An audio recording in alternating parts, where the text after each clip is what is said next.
Are you tired of trucking up and down a ladder to charge your battery-operated Wi-Fi security camera? Yeah, I was too. So let's get smart and do something about it.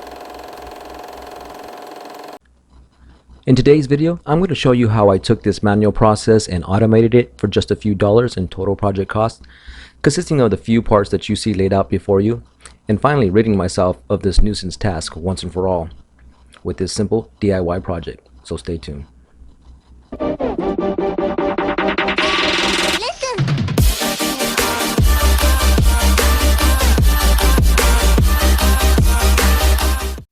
Alright guys, so I recently purchased myself a Eufy brand battery operated Wi-Fi security cameras to protect my home from recent auto theft and porch pirate activities going on within my townhome community.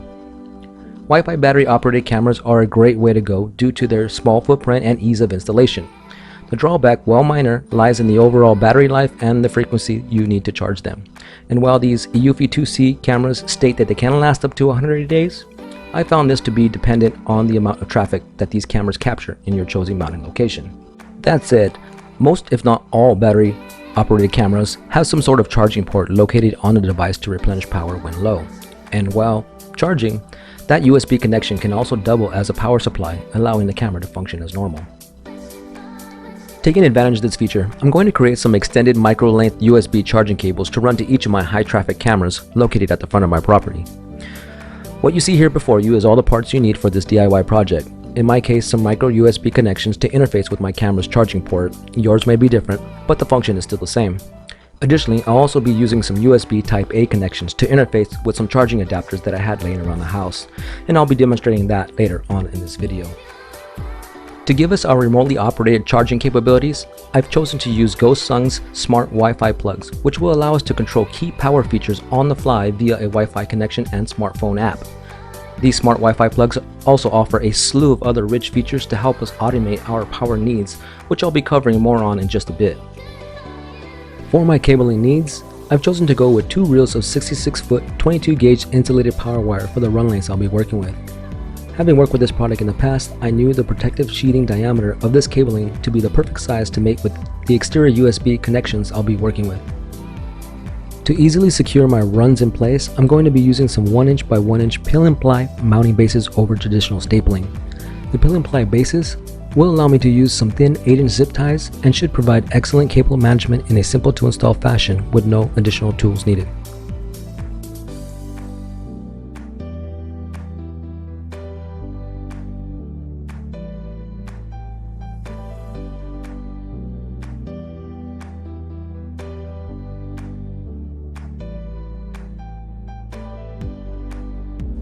Now before I begin, don't forget to like and subscribe to my channel and ring that bell icon to receive notifications of future DIY postings.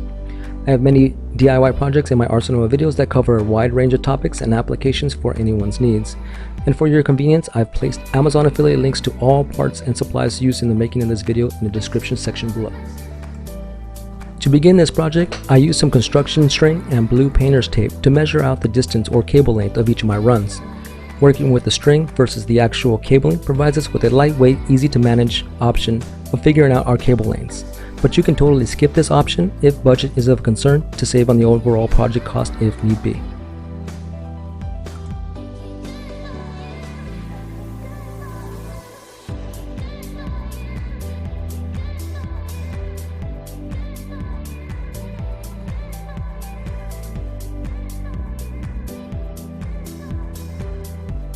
Taking my string cuts back to the workbench, I opened up my packaging of 22-gauge cabling and began transferring my pre-cut strings to the actual cabling and made sure to give myself a little extra if I so happen to fall short. It's better to be safe than sorry, I always say.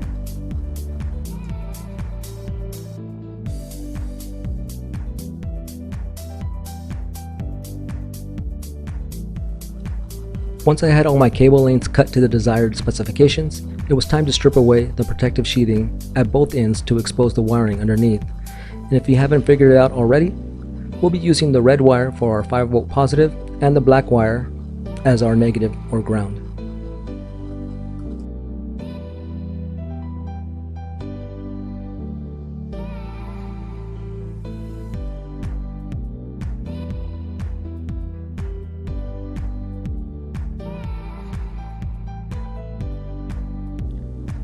For each cable run, we'll be using one Type A USB male connector set and one micro USB male connector set.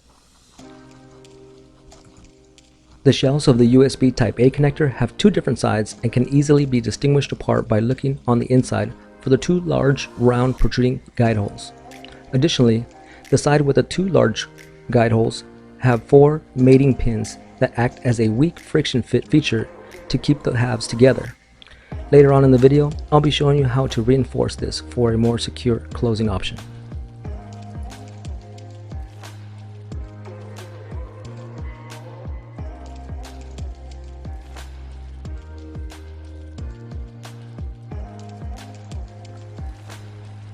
Each male micro USB connector comes in four parts within our kit.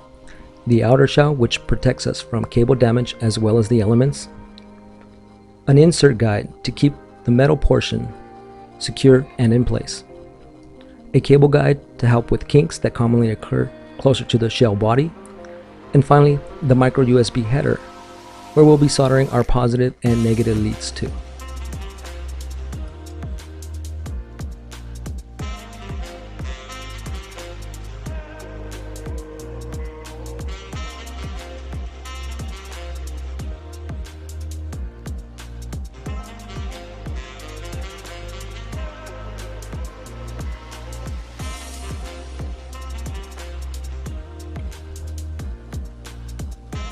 To ensure a good solder connection, I'm going to tin my wire leads first.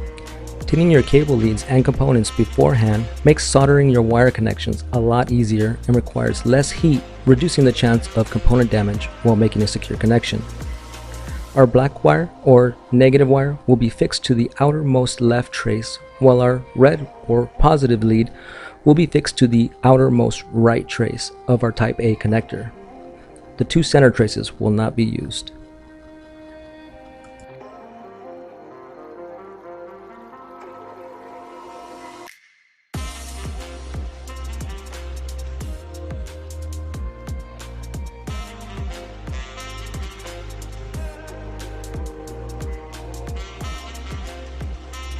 To ensure the two shell halves of the Type A connector remain closed, I'm going to be using some round, 1/4 inch in diameter heat shrink tubing and secure it to the ground end of the connector and cable.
The round end of the Type A shell doesn't exactly fit over a cable sheathing and requires a little honing. For this procedure, I'm going to be using a 3/64 drill bit and removing some plastic on the inner cavity to allow for a cable diameter.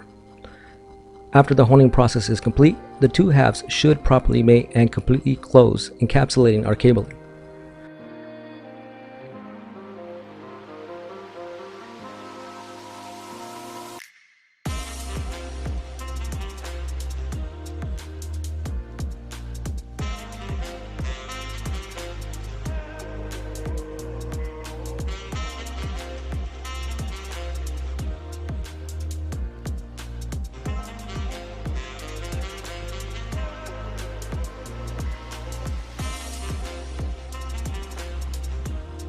To ensure the two halves remain closed, I'm adding heat shrink tubing to both ends of the shell body.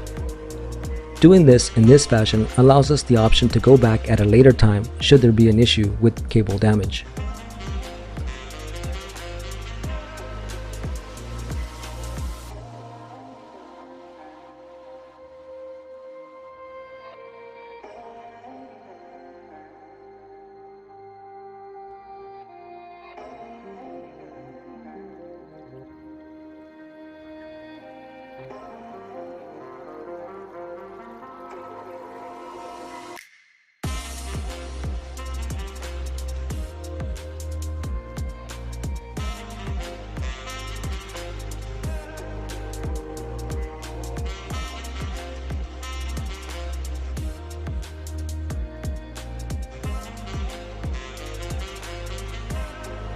Moving on to the micro USB connection, we'll once again only use our outer traces and exclude using the two center pads. Additionally, our polarity inputs are going to be opposite of our Type A counterpart. Here we'll be using our positive wire to the outer left trace and our negative lead to the outermost right trace, giving us end-to-end connectivity.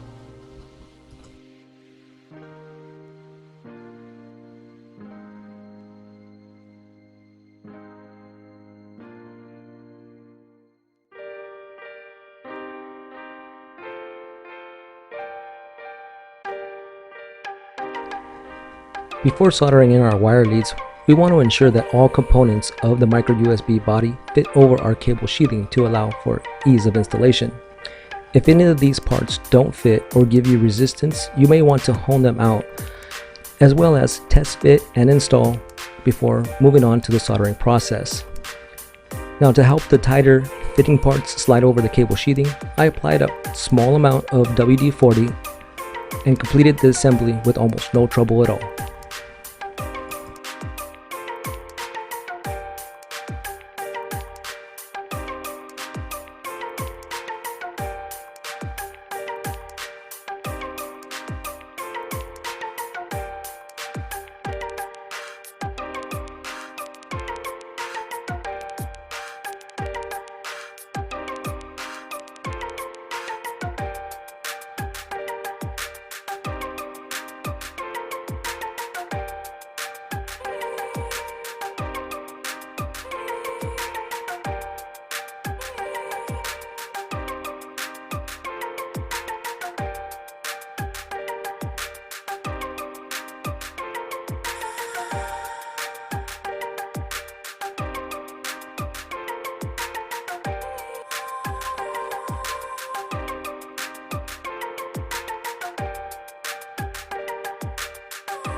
Now that I have my extended USB charging cable complete, it was time to bench test my final product with two of my three types of EUFI security cameras. The EUFI PTZ camera is a non-battery powered operated camera that I hang outside to watch my kids play. Since this camera requires constant power, I thought this might make for a great demonstration of power delivery utilizing our new DIY USB cabling.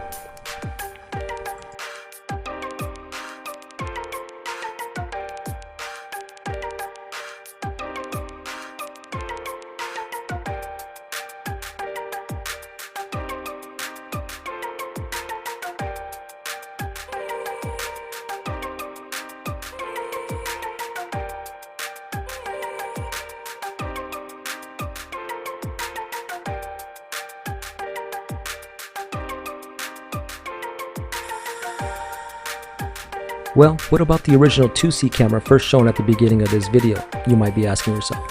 Well, I'm glad you mentioned it, and that works too. One thing I do want to mention about connecting power cables to your exterior cameras using this method, and that is the lack of water or moisture protection around the USB port now. Since my cameras are hung underneath the eaves of my home, it's very unlikely that rainwater will ever reach them, but rather safe than sorry, I'm going to add some silicone sealant to ensure no moisture damage can occur around this area.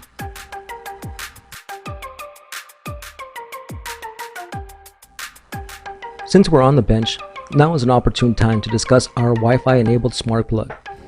Now Amazon has a slew of these Wi-Fi enabled smart plugs, but I chose this Gosund plug because of its great reviews and physical design features that allows you to turn a duplex wall outlet into a tri or quadplex without sacrificing any outlets.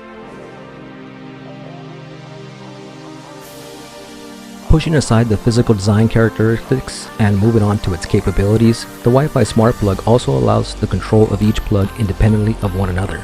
The two arrows that you see are actually a manually controlled push button feature, and when power is supplied, illuminates red to indicate the active plug.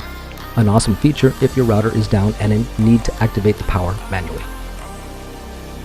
Finding and installing the app is quite simple. Simply scan the QR code on the side of the box and download the app. Setup is as simple as registering an email account and verifying. If all that wasn't enough, the smart plug also works with Amazon Alexa and Google Assistant. Moving forward with the project, it's time to run our cabling. Using the pill and ply mounting bases discussed earlier, I laid out a course that ran back to a receptacle located at the joist near my garage door opener. I first began by connecting my cabling to each device and worked my way from the outside in, running my cabling through some exterior garage vents.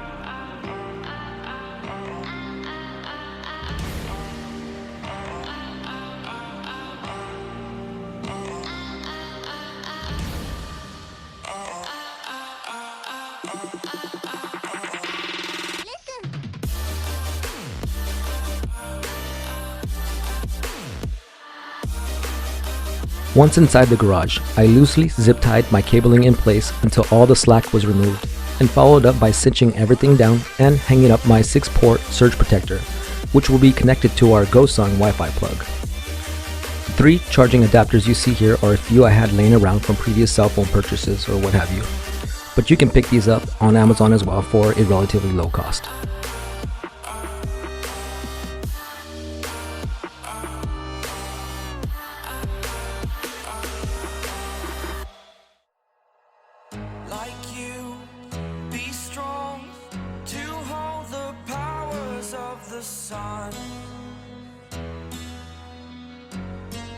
Now that the wiring and installation portion is complete, let's take a look at the 2 apps functionality running side by side on my Android device. I'm running Samsung DeX and a screen capturing software simultaneously, so this may at times be a bit laggy and unresponsive, so bear with me.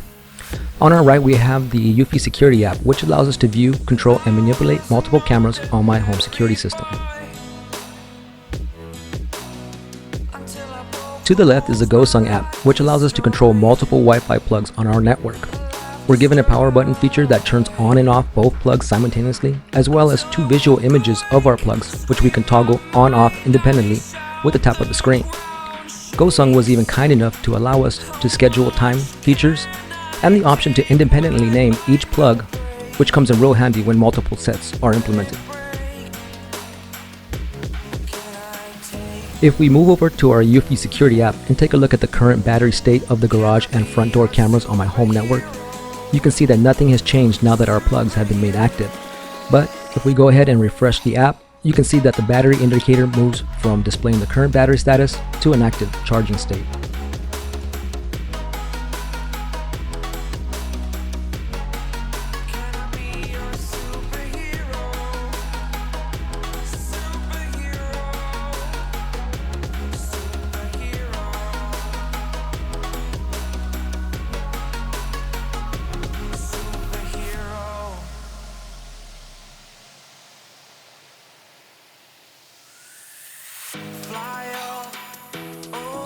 I have to say guys, Gosund really outdid themselves on this device, and in the short time that I've owned these plugs, I've really grown to like them.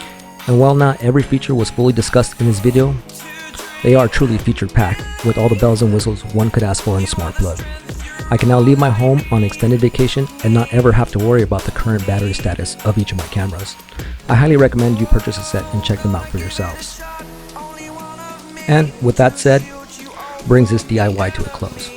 I truly hope you enjoyed the content I brought to you today. If you're interested in seeing more of my DIY tutorials, take a trip over to my website at thechemistdiy.com, where you can find all of my videos by category. As always, I'm the Chemist, and I'll see you next problem.